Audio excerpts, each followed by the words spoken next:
Hi, my name is Gerhard Schwantner and welcome to Selling Power TV. Today we have the pleasure of speaking with Norman Behar. He's Managing Director and CEO of the Sales Readiness Group. Norman, welcome. Thank you, Gerhard. Great to be back with you today.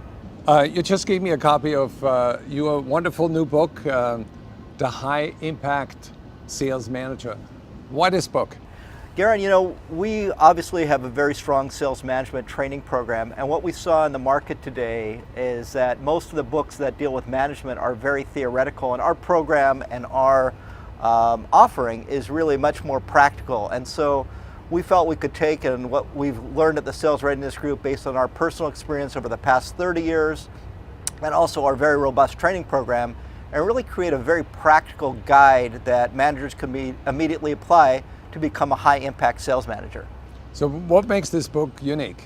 I think what makes the book unique is that most sales managers kind of have two potential strengths and liabilities. And what I mean by that is that most sales managers probably came up from the sales ranks, and so they have what I would call a sales mindset, which is a great thing when you're selling. It's really about your own personal skills, your prospecting skills, your ability to build relationships, identify priorities, ask the right questions, manage objections. And then when you shift to management, it's really about a different skill set. It's important to have those skills that you learned as a sales professional for coaching, but you need some new skills in terms of how do you manage performance, how do you manage a sales pipeline, how do you hire the right people, how do you make yourself a great coach, and it's really about success through others. So that's one aspect, and I think the other aspect is that managers have a lot of day-to-day responsibilities, and so on those day-to-day responsibilities, they could be responding to urgent requests from their boss, they could be resolving customer issues or complaints.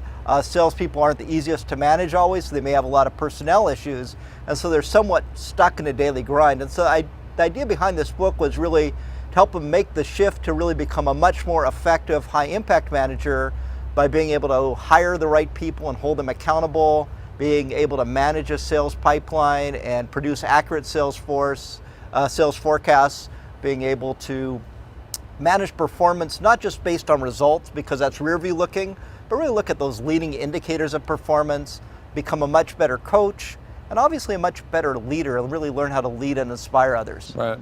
So define high impact for me. You gave a few examples, but what is the umbrella philosophy of a high impact manager? So I'd say the philosophy is that there are 5 essential elements of being a high impact sales manager. Number 1 is being able to hire the right people and hold them accountable. Obviously, if you have the right people on your team, it's a lot easier to manage them. Another is being able to manage performance. So you'll be able to manage sales performance is probably a manager's most important responsibility. Being able to manage the sales pipeline and produce an accurate forecast because managers are held accountable to a number. Being able to effectively coach people, and then being able to lead and inspire them. And so those 5 elements really define the high impact sales manager. I understand the 5 categories, if you will, but how do you get them to that level? I think the key is really getting them to transcend the daily grind. So they are stuck in this mindset of all the urgent things they have to do, but those are not necessarily the most important functions of a sales manager. And I think because they came from that sales background, they were really used to doing things themselves as opposed to learning how to empower other people to drive success. So in a nutshell, the high impact sales manager is able to drive success in their organization by empowering and inspiring the teams that work for them. And what are some of the things that managers should look for to prevent sort of performance blocks? What holds them back? I think they have to kind of keep their eye on these 5 priorities and say, are these things that I'm doing really that urgent, or can they be compartmentalized? Can I delegate? How do I take some of those day-to-day items that I'm doing and make sure that by the end of the week, I'm not just kind of repeating the cycle next week. So next Monday morning I come in and I'm back in that daily grind. I think if there's just an awareness that I have 5 key responsibilities as a manager, and I do those responsibilities well, I'll have a much more empowered, inspired, and successful sales team. Right. So is the book available on Amazon.com now? The book is available on Amazon, and you can order it Amazon both in a physical copy or as a Kindle version. Awesome. Thank you so much. Thank you, Gerhard.